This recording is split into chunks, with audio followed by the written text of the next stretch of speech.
Welcome to Author to Author. This is Author to Author. I'm Tim Trott. The author spotlight this time is on Atlanta writer Wilnona Marie. She started writing very young and has written quite a few books, many with one or more co-authors. In a moment we'll meet Wilnona Marie and her writing partner Jade Dee. Author to Author is a presentation of Cybershoot Hosting, where you should host your author website. Like you, I'm an author. I started Cybershoot website hosting many years ago, so let me be blunt. Cheap hosting might look good until you start adding up the real cost: daily backups, the credibility of you at yourwebsite.com email, SSL security, and suddenly that deal isn't really a deal. Cybershoot Hosting offers you an honest author package for $10 a month. That's it. No but extra costs. Need help with WordPress? I wrote the book. No, really. Questions? You get answers from a human, not a robot. I'll help you build your author home at cybershoot.com. Let's create something together. I'll let you two introduce yourselves. Well, I'm Wilnona Marie. I'm one half of the And I Thought Ladies, because we are now just about two people. I've been a published author since I was 10 years old, and Wow. a few years in, amount of years in, Jade joined me. Jade, do you want to tell the audience about you, or? Yeah, I'm Jade Dee. I'm Wilnona's best friend, and let's see. Wilnona dragged me into writing Kicking and Screaming roughly 10 years ago. Yeah, when she decided she was going to write her last book, and here we are 10 years later. Ooh, we actually got through that without hearing the interesting story. Oh, the story is coming later, y'all. The story is coming later, but I thought I would keep it succinct right now. That works for me. You've answered the question when you first got into writing, but what was the moment that you decided to actually take it to the mat and publish? When I was 7, a teacher told me that I was an amazing writer. And before that, I had goals of being a neurosurgeon. Those goals were birthed at 5 years old. Came home, told my parents I was going to be a neurosurgeon. Was in love with anatomy in the brain. And then at 7, someone told me I was amazing at writing, and then that was it.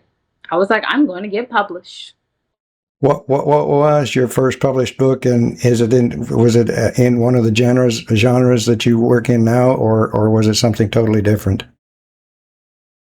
Well, it was. You got a poem published. I got right? a poem published. And Jade, what was your first one? Oh, my first book was, And I Thought Divorce Was Bad with Other Life Lessons. Because Wilnona dragged me into it again, kicking and screaming, because she said she was going to give up writing, get a real job and be a career lady. And I said, well, just return to your roots, return to being a poet. And she was like, thanks, bestie. You want me to be broke? And I said, well, no, I want you to. And she's like, well, what would I even call this book? And I said, And I Thought Divorce Was Bad. Oh, guess what happened, y'all? It kick-started her career. And 10 years later, I'm still telling the story. So be careful, y'all, of what you say with your best friends, because they might win forever. Do you publish on your own, or just in combination with Wilnona? Oh, just in combination with Wilnona, because, again, she dragged me into this kicking and screaming. Well, actually, The Famous House Cleaners originally was Jade's first piece of fiction. And when we picked up a literary agent, the agent was interested in that being an actual full-fledged novel. So Jade's first piece of literature got like that legit traditional credit of being a novel. And then we are in something like a 3-book deal. Wow. So how many books have you written so far, Wilnona? Ooh, Lord have mercy. Well, the thing is that she's restarting some series. So she had some, and then she went and took them down and kind of restarted. So, like, if we add it all together, it's about 50 books, right? 50? Good grief. Yeah, something like that. So there's 20-some with the ladies, the group ladies, and then there's just us. So altogether, that's 20-some. And then of the series that I started writing when I was 12 that actually started making me money as an author, there was over 50 some of those stories, but none of them were really published. I think only about 3 of them are published. Just offhand, I'm going to guess that it's Wilnona that starts the projects. Is that accurate? Or Jade, do you get involved in instigating at any point?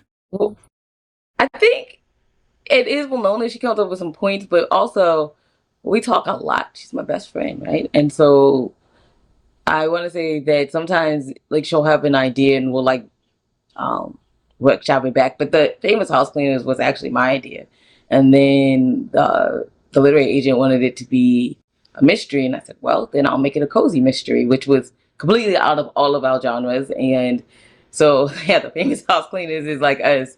Like I think this is a me-led book. It is a you-led book. I was going to say the most interesting part, I think, is like this is the first time I've jumped into someone else's story and not having someone else jump into mine. Because normally I build a world and then I'll collaborate, or yeah, pretty much, or I'll come up with a theme and then we'll all collaborate. But this is the first time where Jade had come up with the voices, she had come up with the characters, she had come up with the ideas, and then she asked me to collaborate. I'm gonna not lie, it's a lot harder to do it that way for me than it is to have someone come into my world. Wow, her world is different. Her comedy is different, her timing is different, it's all different. But the best part is the mystery, and Willow's been writing mysteries since she was 12, and so the second book, All Bleached Up, I said, listen, I need more plot. This needs to be plot, and she was like, set me free, why don't you? Here we go. So yeah, the second book is a little bit of a ride. Like I forget, and I start reading this. I'm like, what happened? I'm like, of course you know what happened. You wrote the dang book. You know what happened. I'm not gonna lie, in All Bleached Up, I had so much fun. I enjoyed it. There are plot twists. Oh my god, I love it. I mean, it's a slow read. It's a slow read, but as you can see from some of the reviews that we have on All Bleached Up, yeah, there's some stuff that happens in there. Yeah. You mentioned the word plot. You've heard the terms plotter and planner, I'm sure, or pantser. Which are you, plotter or pantser? Do you plan ahead or you just dive in and see where it takes you? So for me, I have been a pantser almost all of my life. And yes, those 50 some books, those actually were all pantser books, but they all intertwine and they all build off of each other and they all had characters and plots twists that came back. So I kept the whole world in my head, but I'm a little older now because I'm not 12 anymore. So I have other things to do. So now I'm a plotter. Well, yeah, I think this is like the first book that we ever had to sit down. I actually had to buy whiteboards, which is something that like we thought we were never gonna have to do, but yeah, we have whiteboards and characters' names and all kinds of stuff written down, but still, I feel like the story takes you where it takes you, right? So you'll be like, oh yeah, I'm just gonna follow this plot, and then the characters be like, nah, bro, we're not doing it.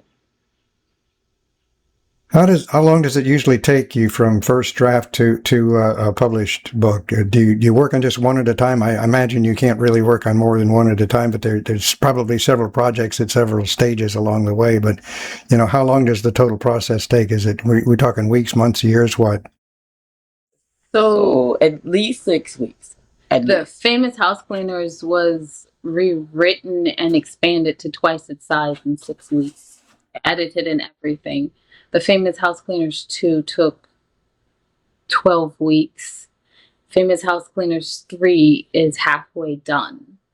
So normally when I pick up a project, I just decide on the project and I spend the next somewhere between 13 hours to 6 to 8 weeks and then I'm done. Why did you choose to publish on Amazon and not one of the others, Barnes & Noble or one of the others? So they are available everywhere. We chose some of our books for Amazon because, I mean, let's be honest, it's easier. The Famous House Cleaners we published off of Draft to Digital, so it gave us a little bit more leeway into things. But Amazon is it's an easier upload, right? Because Barnes & Nobles can be tricky. We do have a couple of books on Barnes & Nobles, like just supposedly Barnes & Noble, and it was a little trickier than Amazon. But so they're good. The pros and cons to all of it, especially being an indie author and self-published. Sometimes you have to just go with what. Sometimes one calls for one or the other. I can see that. I can see the reason for that strategy. How do you approach marketing and how do you advertise? Do you use social media? I'm guessing social media is a big part of what you do. Yeah, it's really social media, but also Wilnona does a really great job at PR, right? She pitches a lot of people, and we also have podcasts. Wilnona, you want to talk about PR a little bit? Okay, so accidentally fell into PR by mistake because one of our first co-authors said that, oh, there's no way we could ever have a national tour. So I learned how to do a pitch letter, which was a lot like a query letter. And then I found the email addresses for many, many, many, many producers and shows. And we did 125 interviews in the first 30 days. That actually ended us up on London television. Well, it was for the whole UK, but we ended up on TV in London, and that became a US correspondence job for the UK television show. So, yeah, PR has been a huge help. And then Jade does this really cool thing that I love because we were on tour 26 weeks out of the year for 5 years. So we were around the nation and then in different countries, mostly for press tours. And Jade figured out that if you go down to the bar or hang out at a restaurant, you can move books much faster. So we do in-person sales a lot. It was interesting when I talked about social media, and immediately Wilnona's head goes like this. So I knew you guys team up and operate from different directions.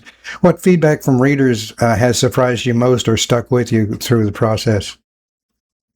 Shall we tell the sad story? Let's tell a happy story first, and then a sad story. So the happy story is we have flashed up "If Only I Were Me," right? So that's a memoir in verse. If only I were me.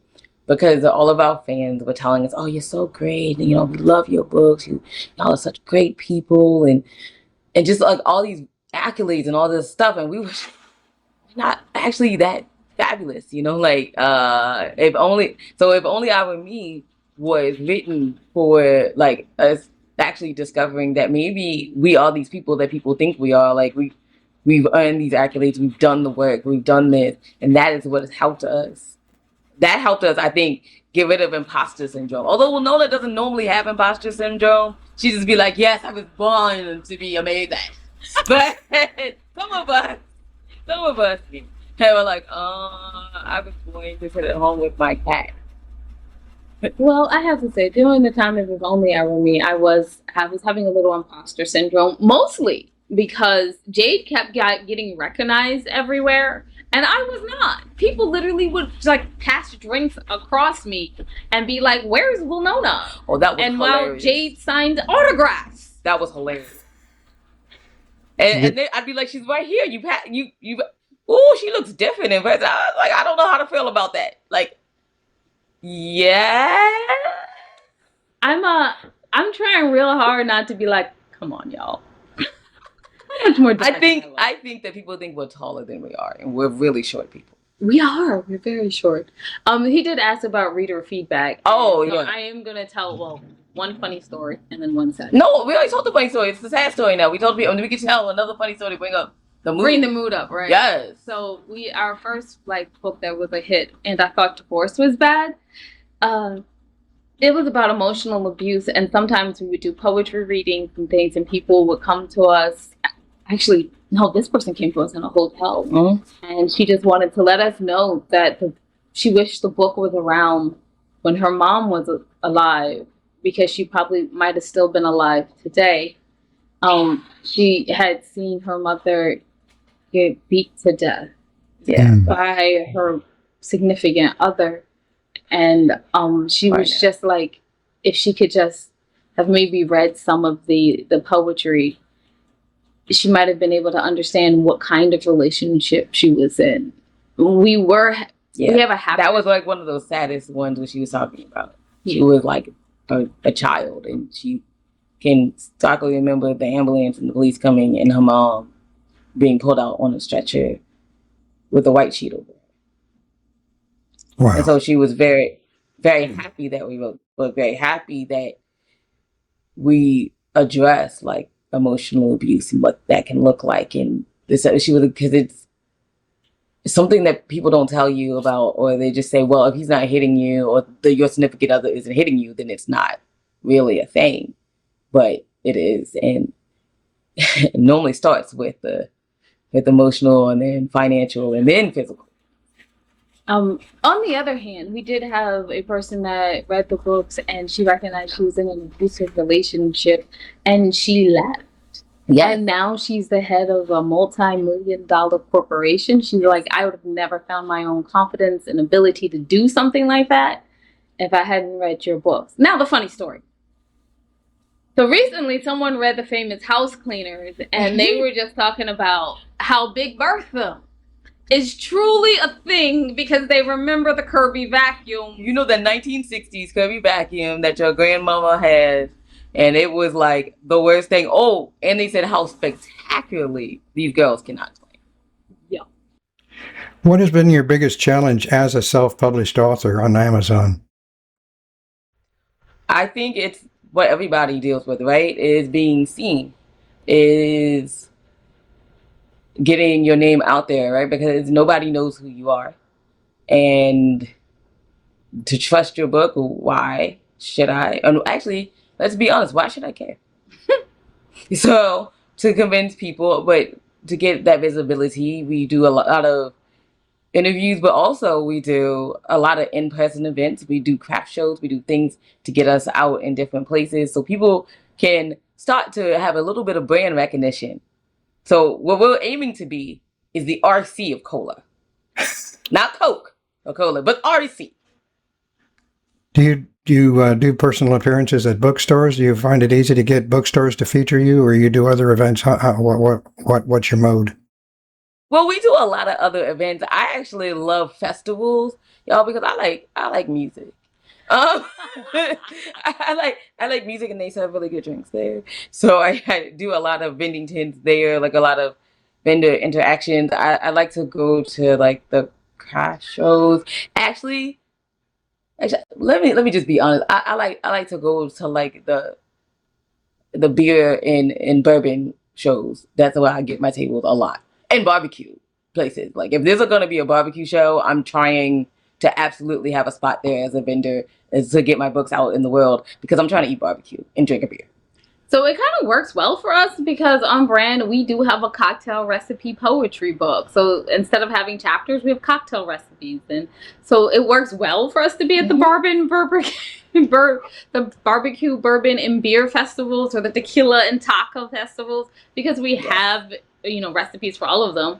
And that is one of the great things about having a very odd backlist because we can be at many places. And it's really cool because we did meet, like you meet different people, different vendors, different people that are set up there. And it was really cool because we got to sit next to, we sat up next to a person that made homemade carpet fresh. And let me explain, y'all, in the Famous House Cleaners, these girls find carpet fresh and they like to put down 2 boxes per room. And so it's really fun. It's so crafty. She's actually working with us to get our own line of carpet fresh because we thought it would just be hilarious. The Famous House Cleaners carpet fresh because they use so much carpet fresh in these bookshelves. Yeah, but so much. One time they used 6 boxes in one bedroom. And then they thought it would freshen the air, so they threw it up in the air, and then they put it in the toilet. Like it's just they have an obsession with carpet fresh. So yeah, a Famous House Cleaner carpet fresh is on its way. That I love. And we would have never got that if we hadn't set up at some random festival. So the other thing that I thoroughly enjoy is going to the Frankfurt Book Fair and the London Book Fair. Yeah, that's so overseas because that's amazing. And the people you meet, I mean, the people you meet are just insane. And then actually, that's how we landed our literary agent in the first place. Absolutely. You've been around the barn a few times. What is one mistake that you see a lot of independent authors make that, from your experience, you would advise? I wrote it, and so they will come. I built it, and they will come. Who coming? Can they see? I'm sorry, somebody. Can you see? Can they even see you behind all these big buildings? You got like a little small shop. Who coming? You got to put up a sign or something. Sorry. The expression I've heard is your book is done. Now you've reached the halfway point. Now the real work begins. That's what a lot of authors don't actually find until they hit that roadblock. Yes, and that is that one mistake. Like you didn't tell people that it was coming. you have to. You own a business. Like, yes, writing books is fun, but you want a writing career, and career indicates what? Money. Right? Because you don't have a career and don't make like no one views that as a career. So, well, maybe they do if you're a philanthropist. That's different. But normally a writing career. So that's a business. You own a small business now. Congratulations. So now you have to tell people about it. You should have been telling people about it like, I don't know, a month before it came out, because you want people to show up. Hey, my grand opening of my book drops on Wednesday or whatever. Please let them know. So your friends can support you, other people can support you. They can tell people word of mouth is great, y'all. But if you don't open your mouth to say words, there's no word of mouth. I find that a lot of people are always say my book is for everyone in all genres, which is probably true. It probably is for everyone. Yeah. Everybody's into the barbecue, bacon, and poetry. Yeah, that's one genre. Hey, I am with that. I love that genre. I'm not gonna lie, that would be the best, right? Right? Like I feel like I should just be like, yes, I could have a sandwich in one hand and the bourbon in the other hand, and then be like, oh wait, I have a book. Just grab one of them cards out of my pocket. Thank you. Yep. Oh my goodness, that's another thing people like always forget is that there are street teams in warm markets. Like expanding your warm market is so much bigger than you think it is. Oh my word, it's huge. But we do a course on that. What is your secret? Oh, so the warm market, like this is one of the things that we say to people. You go to your local grocery store, you probably see that person in the cashier. You've seen them for years, right? Years and years and years, and you know them. You're like, hey, how you doing? Blah, blah, blah. And have you told that person you wrote a book? Because that person kind of already knows you. They've seen you for years or months or whatever, right? And they're like, oh. And so one time I actually went to the store, told the person behind the bakery, yes, y'all, I love baked goods. And so I have been going and I was just talking to them, be friendly. And then I said, oh yeah, I wrote a book and it's out. And they said, well, what book? I said, you know what? I'll bring you back a signed copy. I brought it back, the lady back, one signed copy. And literally we sold like 20 books because everybody in the store was passing it around to everyone in the store and everyone was trying to save their spot in the book. And they were like, never mind. I'm just buying my own. So that is a warm market that maybe you haven't thought about. Or if that person that from the post office just keeps dropping off those big old boxes full of books, have you let them know what it is? Have you tried to give them a book? Warm market. Oh my goodness. And then there's also the fact that you can expand your brand. You are not just books. There are so many other things that you can do. Like you can turn your entire brand into a lifestyle. Some days I get up and decide to dress head to toe in my own clothing line based off my books and pull my clothing line luggage. And pull the luggage based off my books. Like just because you're a brand now. Like you can do things. So many other things than just write books. Absolutely. We've gotten a glimpse into what strategies work for you. Which marketing strategies have you tried and wound up abandoning? What didn't work? Social media. And well, we're not really big on. We don't put out a lot of ads. No. We do put out some ads, but we don't do a lot of paid ads. Sometimes that works for a lot of people that we know, though. So we're not knocking it. We're not saying it doesn't work. It just doesn't work for us. But it does work for other people, and I've seen the success stories, and I've taken classes on it. It just doesn't work for us. I guess it just doesn't roll with how we present. But that's one of the things that we do ads, but very rarely. Like we pay for ads, but very rarely. Like we'll boost a post or something every once in a while, but not like consistently like a lot of people do. I think one of the things that I found did not work well for me was social media, because I got a lot of clicks but not a lot of buys. But then someone told us about that earlier on in our career. They were like, yeah, social media is just clicks, sometimes it turns into buys. I'm delving into the TikTok realm. I shouldn't say delving into. I'm learning more about TikTok Live and stuff like that and TikTok Shop. We'll be delving into that soon.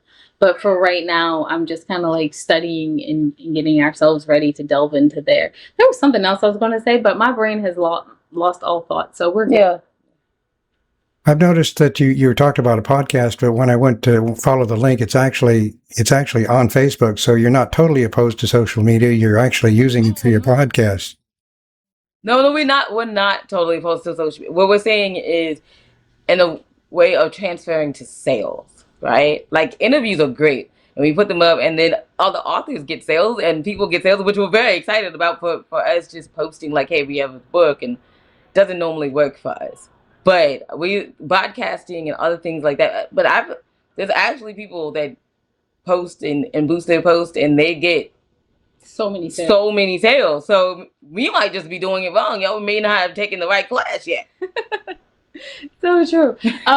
So our podcast, our main podcast, we do video as well. So that goes onto Facebook and YouTube. And then we have 4 podcasts.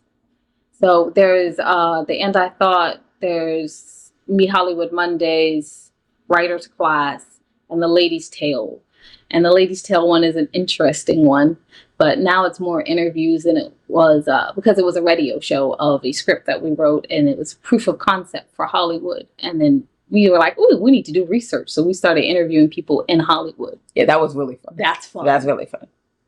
We've got a list of some of your contacts as a super on the screen right now, and I'm leaving it up long enough for people to take it down because some of them are little complex. You are on TikTok, and it's at And I Thought Ladies at TikTok.com. I've got that on the screen. So you've also I've got the others that you sent me. So I'll leave those up there for a little while for people to see. Mm-hmm. Did you want to talk about some of the books? For example, okay, The Famous House Cleaners, the one that we've been alluding to this whole time. So The Famous House Cleaners was actually a brainchild of mine. It features Violet and Pete Peterson. They are sisters, and they write an app, and then through a bank error, the bank loses all their money. There's $7.2 million, all the money that's not tied up. Let's just say it like that. They have other money, but it's tied up right now. So they lose all their money, and they have to start cleaning houses to try to make payroll and pay bills and things like that. But they happen to be famous because they're women in tech, and they got an app called Life Poker that has really taken off, and so people know their faces, and then they have to clean houses and try to keep it a secret from everybody because, what? You're in tech, but you clean houses? I thought you were rich. And then there's a murder that happens, and who else to blame but the house cleaners, right? You had a follow-up to that called All Cleaned Up, which seems like a natural, but I wouldn't have thought of it after that start. All bleached up, yeah. So all bleached up, these ladies are during their cleaning journey, they discover bleach, which is very bad for them because they really cannot clean, y'all. I'm telling you now, they can't. And it's hilarious, and I love writing. I like, that's the thing I look forward to, is making them clean so horribly that no one should pay them. But it's great because they're famous, because they do. So, I'm sorry, it's just so funny. So, but these ladies are still in a lot of trouble. Their house cleaner is still missing. Their personal house cleaner is still missing. Some more bodies drop, and they're trying to build a story for the paparazzi because they do have a hater that's always just trying to find anything that's wrong with it. One thing I like about the show, the story All Bleached Up, was, first of all, I got to write and expand the universe. Yes. And she got to put in more plot, y'all. So yes. It's not a fast-paced book, but get ready, y'all, because that's it, and y'all are gonna. At the end, it's kind of shocking. I think everyone who's read it's been like, oh my god, why? And then they've been like, why? Why would you do this? And what is book 3? Exactly. So the other thing is that this is a misfit guide. So we have different types of series, and the misfit guides are loosely based on our lives. Mm-hmm. And The Famous House Cleaners is based on our life because we were on a reality TV show, and there was a bank error, and we lost all our money, and we still had to fly to Spain and Greece and stuff. Mm-hmm. And so we had to clean houses to keep the money in the bank. So this is really great because that's how we know how to make them spectacularly horrible cleaners. Because we were good at cleaning. And we are good. You touched on memoir there. You've got a wide variety of subjects and genre, even poetry and whatnot. But speaking of poetry, how do you do a memoir in verse? I have a hard time figuring that one out. See, if only I mean, well, it was as I said before. That book is talking about dealing with imposter syndrome. That's us dealing with our imposter syndrome, and so we were just writing "If Only I Were Me," and then we recognized it was like a memoir. Us coming to terms with people actually want to hear what we're talking about. We have fans. They enjoy our podcast. They do all of these things, and how to live up to those expectations and to see that how far you've come, right? Because a lot of times when you're like in a business or you're doing stuff, you can only see where you need to be, and you don't stop to recognize how far you've come. And so that book is basically us recognizing how far we've come, even though we wanted to expand and have all these other things that we wanted to do. It was like, wow, let me stop and appreciate. And I think in the beginning of that book, we have like a little dedication to all our fans that saw who we are and waited patiently until we caught up. It actually goes by the title. So the first section is "If," and that talks about all our doubts, and then "Only," and then you keep on going like "I" with identifying. So like a lot of times our books are like, and I thought being grown up was easy, and I thought divorce was bad, and I thought I did my journey alone. They all have different ways of telling it. One's a biscuit recipe, one's life lessons, one is a story that tells the story of the poetry. And so like by the end, you've read a story and you've read the poetry. Mm-hmm. So this one was different because we were like, let's talk about us. So we talked about us. Tell me about Foreign Coffee. That title just gets me. I all the others I kind of figure out what's going on. Foreign Coffee throws me. What is that about? Tell me. Oh, my turn. I'm so excited though because I did come up with that title. Yeah, you did. I did. So this was first a creative writing degree story. And then I didn't. Yeah. Secondly, it's about a widow that runs away to Greece to find love with her sister to find love again. Well, not find love again. She just runs away to get away from stuff, but then she finds love by accident. And yeah, that one had a little bit of a me story in it because I did run away to Greece, and it was really fun. I mean, so it's just this lady. She's discovering who she is after the death of her husband, and at the end, I think that it's a satisfying story. I think because you wrote the last sentence. I did, and it was her best. It was her first time that she ventured into actual prose. Yeah, and it was the best. I wrote the last sentence. Everyone always talks about that last sentence, so I'm here for it. Yes. One of my questions was, do real life experiences find their way into your fiction? I think we answered that. Yes, it does. Yes. It does. I mean, what is it like there's like a sign, a little post. They're everywhere, right? That now they're like, I'm a writer, so warning, this can anything said can be used, and that's I think is the best way because you base it a little bit on reality, but some of it is not our story. Some of it are stories that we know or people that we've met along the way or people we met in bars. Like these are I think that brings that connectivity, that human touch to it, and not just out of this world. I don't know what you're talking about. So I think that's what fiction really is one of those things that has a little bit of real life in it, and that's what helps us connect to the books. So I think my favorite thing is that the Misfit Guides, if you see anything that says Misfit Guide, it's based on our life, right? You mentioned that you have representation or the literary agent. Yes, we have a literary agent that's working very hard. How did that come about? Did the agent find you or you found the agent? I mean, a lot of independent authors, and I speak as one like that, ain't got no representation and no hopes of it or likely. So tell us, how did you stumble into that? So we went to Frankfurt, Germany, which is the biggest book fair in the world.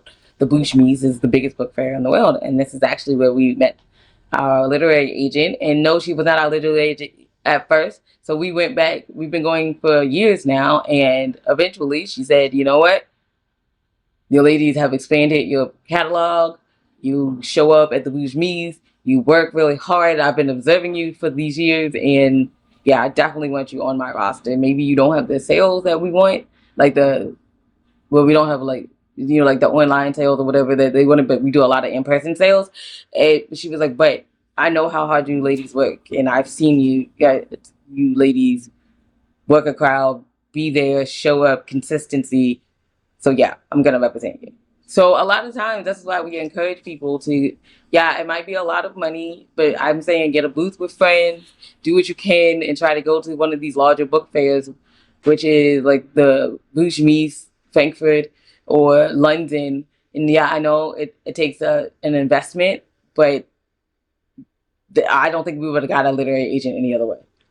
These people that you meet are at the top of their game, so you are going to hang out with the best of the best and the cream of the crop of the publishing world. That includes the traditional publishing world around the world. That's 100 and some countries, and you're going to meet like the CEOs and people like them, and sometimes even foreign officials in government. You will meet them at like the Bouge Mies or the London Book Festival, and this is your opportunity to have a chit chat. I mean, when's the next time you're going to run into the CEO of Penguin Random House or something in like the that? Hallway? Because we did that. Yeah. And so the thing is that it's a significant investment, which we understand. But if you try to plan it a year out, you'll probably be able to save all the money that you need to and get there.